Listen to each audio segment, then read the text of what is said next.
Doctor ortho Ayurvedic oil और capsule, अब दर्द भी घुटने टेकेगा। टोक्यो में सीएम विष्णुदेव साय ने की बैठक। जापानी कंपनी एनटीटी लिमिटेड की सीईओ से की मुलाकात। छत्तीसगढ़ में निवेश अवसरों पर हुई चर्चा।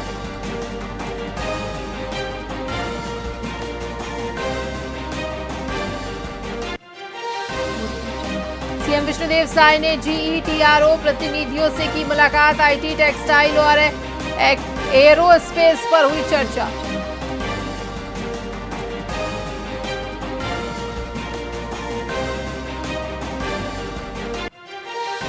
राज्यपाल डेका पोला पर्व उत्सव में हुए शामिल। इस मौके पर भगवान शंकर का अभिषेक कर जलाभिषेक किया गया।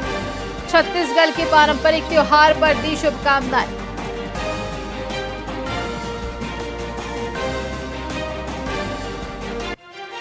रायपुर में सूदखोर तोमर का आलीशान बंगला कुर्क 1500 स्क्वायर फीट में है। दोनों भाइयों का घर 2 महीने से पुलिस कर रही कार्रवाई।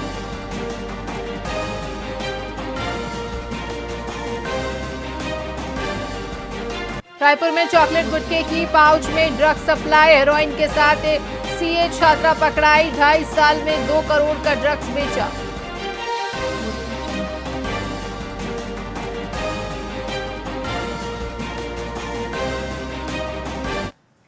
नमस्कार, स्वागत है आपका वीआईपी न्यूज में। मैं हूं आपके साथ आयुषी सुनवानी। रुक करेंगे खबरों की ओर।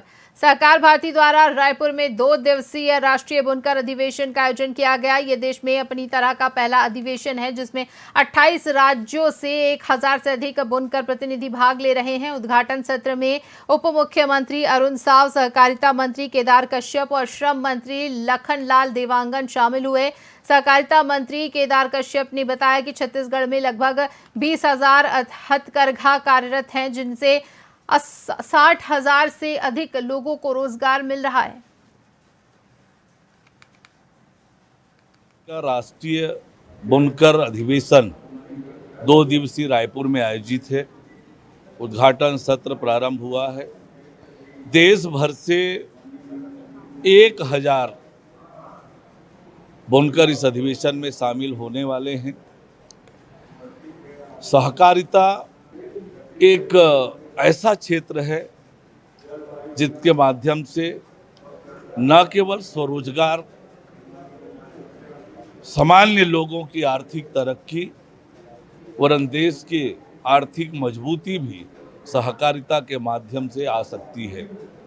आज देश में नरेंद्र मोदी जी के नेतृत्व में सहकारिता मंत्री आदरणीय अमित शाह जी सहकारिता के क्षेत्र को सशक्त करने के लिए लगातार काम कर रहे हैं और सहकार भारती भी सहकारिता के माध्यम से देश की तरक्की और बेहतरी के लिए काम कर रही है। निश्चित रूप से ये 2 दिवसीय अधिवेशन इस दिशा में बहुत कारगर और महत्वपूर्ण होने वाली है। कन्हारपुरी में एक खुले नाले में गिरने से एक व्यक्ति की मौत हो गई है, जिसके बाद से इलाके के लोग आक्रोश में हैं। स्थानीय लोगों का कहना है कि यह नाला पिछले 2 महीने से खुला पड़ा था और अगर समय पर इसका निर्माण हो जाता तो यह हादसा नहीं होता। घटना से नाराज स्थानीय लोगों ने अपनी नाराजगी जाहिर करते हुए विरोध प्रदर्शन किया। लोगों के आक्रोश को देखते हुए पुलिस ने मामले का संज्ञान लिया और लापरवाही के आरोप में 4 लोगों के खिलाफ FIR दर्ज की गई है। जो अभी हाल ही में एक निर्माण कार्य किया जा रहा था नाला का और उसमें एक व्यक्ति के गिरने से मृत्यु हो गई थी। उस संदर्भ में अभी हमको ये सूचना मिली है, लिखित में कोई हमारे पास जानकारी प्राप्त नहीं हुई। इसमें हमारे यहाँ से कोई भी प्रतिवेदन वहाँ प्रेषित नहीं किया गया था, केवल जानकारी चाही गई थी तो उन बिंदुवार जानकारी उपलब्ध कराई गई। बीते 19 अगस्त को कन्हारपुरी में निर्माणाधीन पुलिया में जो गड्ढा खोदा गया था उसमें एक युवक की मोटरसाइकिल सहित गिरने से मौत हो गई थी। संदर्भ में मर्ग कायम किया गया था और मर्ग जांच उपरांत जो है इसमें 4 लोगों के विरुद्ध FIR कायम किया गया है। BNS की धारा 106(1) के तहत इसमें चारों नाम इस प्रकार है। MMD इंटरप्राइजेस के प्रोप्राइटर प्रखर श्रीवास्तव, अशोक कुमार दिवांगन उप अभियंता नगर निगम, प्रणय मेश्राम सहायक अभियंता नगर निगम और संजय कुमार वर्मा कार्यपालन अभियंता नगर निगम के विरुद्ध अपराध कायम करके भाजपा के मुख्य प्रवक्ता और सांसद संतोष पांडे ने विपक्ष पर संसद में राष्ट्रीय हित के महत्वपूर्ण विधेयकों पर सार्थक चर्चा से बचने का आरोप लगाया। उन्होंने कहा कि संसद में राष्ट्र के नवनिर्माण के लिए कई महत्वपूर्ण विधेयक पारित हुए हैं, लेकिन विपक्ष ने इन पर सार्थक चर्चा में कोई रुचि नहीं दिखाई। सांसद पांडे ने कहा कि विपक्ष को राष्ट्रहित में ऐसे विधेयकों पर चर्चा करनी चाहिए। हम सब जानते हैं कि बड़ी कल्पना लेकर के और सभी सांसद अपने क्षेत्रों की बात रखेंगे। तारांकित प्रश्न, महत्वपूर्ण प्रश्न, 0 आवर, प्राइवेट बिल, अनेक प्रकार के, और जिसमें विधेयक पारित करते हैं, बिल लाते हैं, चर्चा होती है, स्वच्छ चर्चा होती है, सभी अपनी अपनी बातें रखते हैं। और जब वहाँ सर्वदलीय बैठक हुई जिसमें तय किया गया तो 130 घंटे चर्चा होती है, मात्र 37 घंटे। आखिर ऐसा क्यों?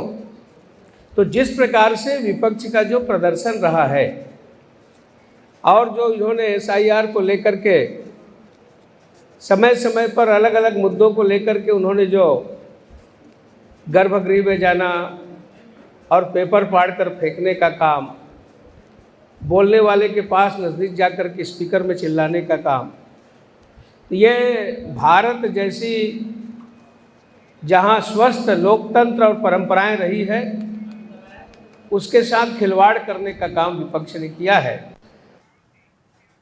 छत्तीसगढ़ के राजनांदगांव में पारंपरिक तीजा पोला पर्व धूमधाम से मनाया जा रहा है। इस अवसर पर किसान अपने बैलों को सजाकर पूजा करते हैं और बैल दौड़ जैसी प्रतियोगिताओं में भाग लेते हैं। साथ ही बाजारों में मिट्टी से बने बैल और पारंपरिक खिलौनों की बिक्री हो रही है, लेकिन इस बार व्यापार थोड़ा मंदा नजर आ रहा है। व्यापारियों का कहना है कि लोग अब टीवी और मोबाइल में व्यस्त रहते हैं। अब जैसा कि भैया हर साल की तरह बैल तो अपन मंगाते ही हैं। इस समय का ऐसा है कि थोड़ा सा मार्केट जैसा चाहिए हम लोग को वैसा नहीं है।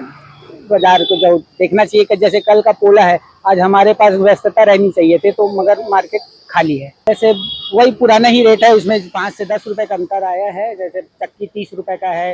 रंगीन बैला हमने इस समय ऐसा कुछ नया और मैं दिखाना चाहूँगा मंगाए हैं कि रंगीन बैला है, रेडीमेड चक्का लगा करके रखें, तो जिससे कि अब लकड़ी लगाने की जरूरत नहीं रहेगी। उस प्रकार से भी बैल मंगवाए हैं। अब भिलाई के डॉक्टर संतोष राय इंस्टीट्यूट के 3 छात्रों ने कॉमर्स क्षेत्र में देश भर में स्थान बनाकर शहर को गौरवान्वित किया है। छात्र संस्कार गुप्ता ने CMA फाइनल में देश भर में 22वां, कोमल स्वामी ने 43वां और गुरकिरत सिंह भंगू ने CMA फाउंडेशन और इंटर दोनों में देश में दूसरा स्थान प्राप्त किया है, जिसको लेकर संस्थान के निदेशक डॉक्टर संतोष राय ने इसे संस्थान के लिए गौरव का क्षण बताया। जब मैंने CMA फाइनल ज्वाइन किया था तब मुझे लगता था कि जब मैं बोर्ड ग्रुप दे रहा था कि बहुत बड़ा पहाड़ है, मैं इसको चढ़ नहीं पाऊंगा, मैं कैसे करूं, मुझे कुछ समझ नहीं आता। तो डॉक्टर संतोष राय इंस्टीट्यूट ने मुझे बताया, मुझे गाइडेंस दी, और जब भी मैं लो फील करता था, डिमोटिवेटेड फील करता था, तो सर मुझे बताते थे हो जाएगा, सब हो जाएगा, तू कर लेगा करके, तेरे अंदर है वो बात, तू कर लेगा सब। और जब मैं कुछ समझ नहीं आता था तब भी सर बताते थे कि ऐसे पढ़, ऐसे मुझे हमेशा स्ट्रेटेजी देते थे। और जहाँ तक मेरे घर वालों की बात है, मेरी मम्मी का मेरे को बहुत बड़ा सपोर्ट है। मेरी मम्मी का मेरे को बहुत बड़ा आता है, क्योंकि मेरे पापा जो थे जब मैं 1 साल का था तब वो एक्सपायर हो गए थे। दैट्स तब से मेरी मम्मी मुझे पढ़ा रही हैं, सब कर रही है, मेरा सब देख रही है। तो मेरी मम्मी एक लौती मोटिवेशन थी मेरे लिए। ये जर्नी जो रही है बहुत ही उतार चढ़ाव वाली रही है। बहुत बार लगता है कि डिमोटिवेट हो, लेकिन अपने दोस्तों जो विपरीत परिस्थिति में अच्छा कर रहे हैं उनको देख के एक कॉन्फिडेंस भी आता है। डिसिप्लिन का बहुत बड़ा रोल है और गाइडेंस बहुत इंपॉर्टेंट है। टीचर्स अच्छा गाइड करते हैं, आपको कैसे पढ़ना है वो भी बताते हैं, तो ये सब चीज़ें कंट्रीब्यूट करती है। पेरेंट्स का बहुत बड़ा सपोर्ट रहा है। मेरे को लगता है कि सब चीज़ को बैलेंस करके चलो तो सब हो सकता है। भले मेरा अच्छा रैंक है, इसके ये मतलब नहीं कि मैं सोशल मीडिया में नहीं हूँ। लिंक्डइन पे मैं एक्टिव हूँ और मैं जहाँ भी कुछ अच्छा रहता है मैं हर जगह कमेंट करता हूँ, लाइक करता हूँ। बस उसको बैलेंस करके कैसे चलना है ये बहुत महत्वपूर्ण है। डॉक्टर संतोष राय इंस्टीट्यूट की वजह से मैं यहाँ पे हूँ और ऑल इंडिया रैंक 43 स्कोर कर पाई हूँ। यहाँ पे बहुत अच्छा पढ़ाते हैं और एक इमोशनल सपोर्ट बहुत ज़्यादा ज़रूरी होता है एक स्टूडेंट की जर्नी में, जो मुझे यहाँ पे मिला मिट्टू मैम से, डॉक्टर संतोष राय सर से, प्रवीण सर से। प्रवीण सर जब भी पढ़ाते हैं ना तो वो इस सब कोर्स का नहीं पढ़ाते, वो हमको सारा चीज़ सिखाते हैं, एक ओवरऑल डेवलपमेंट करवाते हैं हमारा, जो मुझे बहुत अच्छा लगा यहाँ पे। और ऑल इंडिया रैंक 43 मेरा इस वजह से आया क्योंकि मैंने बहुत सारी मेहनत की, एक अच्छी स्ट्रैटेजी और एक सही डायरेक्शन, जो सही डायरेक्शन मुझे यहाँ से मिला, जो शायद मुझे कहीं और से नहीं मिल पाता। सबसे इम्पोर्टेंट चीज ये है कि पहली बार 2025 में भिलाई से 3 बच्चों ने इंडिया में रैंक लगाया है। उसमें जो मेरे बाजू में खड़ी है कोमल, पूरी विपरीत परिस्थितियों में जहां पिताजी नहीं है और स्लम एरिया में रहते हुए इस बच्ची ने इंडिया में 43rd रैंक लगाया, 43वां रैंक लगाया है। इधर जो गुरकीरत सिंह बंधु जी खड़े हैं, ये इंडिया में 2nd रैंक लगाए हैं CMA फाउंडेशन में, और CMA इंटर में इनका इंडिया में 3rd रैंक लगा है। ये बच्चा जब 1 साल का था तब पिताजी नहीं रहे और इस बच्चे ने इंडिया में 22 रैंक लगाया है। ये भिलाई के लिए बहुत गौरव की बात है, कॉमर्स के लिए बहुत गौरव की बात है और डॉक्टर संतोष राय इंस्टीट्यूट के लिए भी बहुत गौरव की बात है। जब मैंने छत्तीसगढ़ चैम्बर ऑफ कॉमर्स और व्यापारियों ने अमेरिका की ओर से भारत पर अधिक टैरिफ लगाए जाने के विरोध में गंज चौक से विशाल रैली निकाली। व्यापारियों का कहना है कि भारत अब अमेरिका की जगह रूस से अधिक सामान ले रहा है, जिससे नाराज होकर अमेरिकी राष्ट्रपति ट्रंप ने यह फैसला लिया है। वहीं रैली में विदेशी कंपनियां भारत छोड़ो और विदेशी भगाओ, देशी अपनाओ जैसे नारे गूंजे। बता दें कि ये रैली गंज चौक से शुरू होकर भारत माता चौक पर संपन्न हुई। साथ ही व्यापारियों ने अपील की है कि देसी उत्पादों को प्राथमिकता दे। स्वदेशी अपनाओ, व्यापार बचाओ हमारे देश के प्रधानमंत्री का नारा है, तो उसी के चलते हमारे प्रदेश के अध्यक्ष आदरणीय सतीश थौरानी के आह्वान पर पूरे प्रदेश में ठीक शाम 4 बजे यह रैली आंदोलन के रूप में निकाली गई है। इसका मुख्य उद्देश्य और मूल उद्देश्य एक ही है, स्वदेशी अपनाओ, रोजगार बढ़ाओ, स्वदेशी अपनाओ, व्यापार बचाओ, स्वदेशी अपनाओ, देश का मान बढ़ाओ, स्वदेशी अपनाओ। हर दृष्टिकोण से आप चिंतन करें, स्वदेशी अपनाने से हर दृष्टिकोण से आपको फायदा है, हम सबको फायदा है। बाजार की रौनक भी स्वदेशी अपनाने से ही आएगी। हम दूरगामी अगर सोचते हैं कि स्वदेशी अपनाने से क्या लाभ है, तो इतने लाभ है कि आप गिन गिन के थक जाएंगे। स्वदेशी। इसी के साथ खबरों में फिलहाल इतना ही। बने रहिए VIP न्यूज के साथ। मुझे दीजिए इजाजत। नमस्कार।